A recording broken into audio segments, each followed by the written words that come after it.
On n'entreprend pas pour être appelé boss, on reste serviteur toute sa vie. Je vous donne rapidement 2 exemples sur pourquoi les gens échouent. Le premier est que beaucoup de gens veulent faire la star pendant qu'ils ne sont encore nulle part.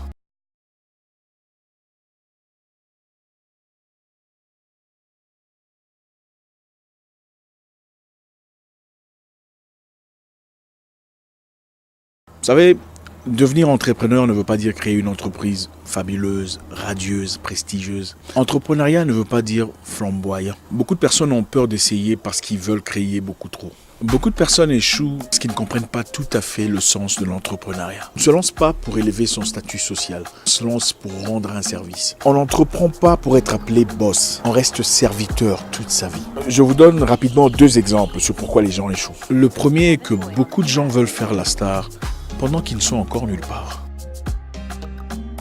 Beaucoup d'entrepreneurs ne progressent pas par manque de tact, manque de sympathie, manque de relations humaines, manque de gentillesse, manque d'empathie. Vous commencez à peine votre business, vous ne balayez plus, vous ne touchez plus rien, incapable de faire quoi que ce soit, incapable de lustrer les histoires, rien du tout. Ordre sur ordre, toi fais ça, toi rentre ici, pourquoi vous faites ça? Tu veux déjà qu'on ait peur de toi.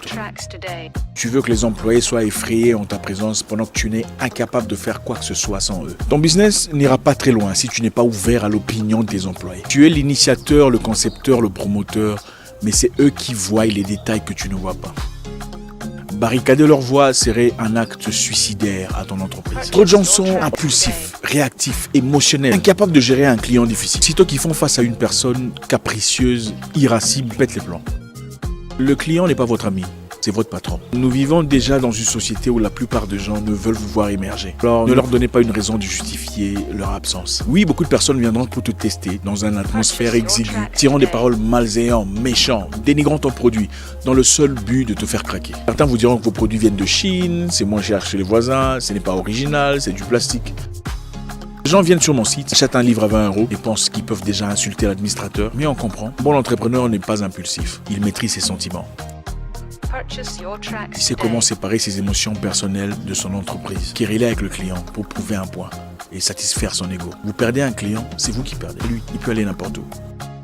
La deuxième chose, c'est savoir quoi vendre, le service que vous offrez. Beaucoup de personnes tombent en faillite parce qu'ils vendent n'importe quoi. Leur produit n'est pas adapté à l'environnement du marché. C'est des gens qui veulent créer une entreprise sur base des sentiments qu'ils ont eux-mêmes. Ils se disent, bon, je veux commencer une grande entreprise, je veux vendre des télévisions dans le quartier. Vous allez vendre des télévisions dans un quartier où les gens n'ont pas besoin de télévision. Comment voulez-vous que ça marche? Vous voulez vendre des ordinateurs, Louboutin, des Versas, là où les gens n'en cherchent pas. Comment voulez-vous que ça marche? Beaucoup de gens créent des entreprises en voulant déjà paraître riches. C'est plus la gloire, les compliments des voisins qui sont à l'origine de leur motivation. C'est des gens qui veulent se sentir en valeur, gagner le respect de la communauté. Ils aiment quand on les appelle boss, chef, créateur d'emplois, vendeur d'ordinateurs, chef d'entreprise, associé de Chanel, Christian Dior. Pour eux, un bon business, c'est un bureau cher en centre-ville, des ordinateurs, des employés, jeunes jolies dames. C'est des gens qui très souvent tombent en faillite en moins de 6 mois et perdent tout leur argent.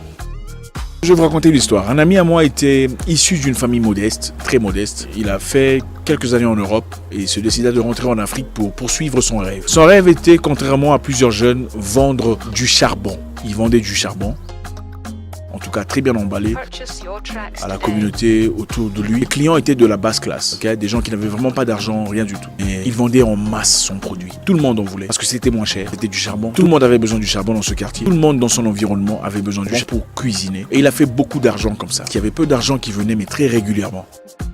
C'était peu d'argent, mais pour des achats très réguliers. Il s'est fait beaucoup d'argent. Il a ensuite lancé une entreprise des couches pour enfants et des bandes hygiéniques no-name qui vendaient à moins cher auprès des gens qui n'avaient clairement pas d'argent.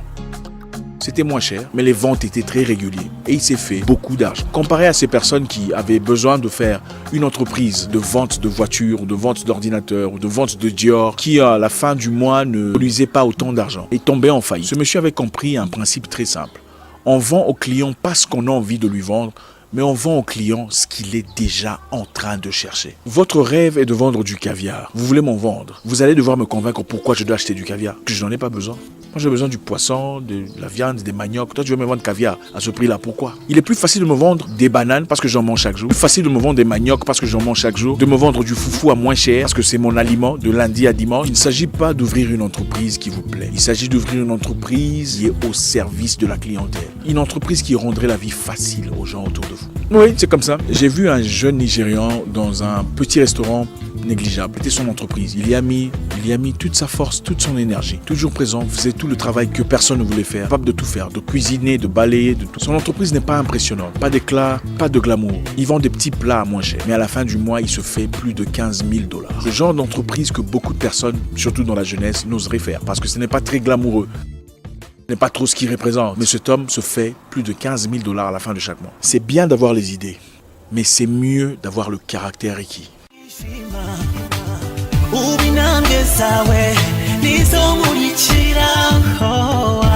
I'm in love, baby, I'm in love.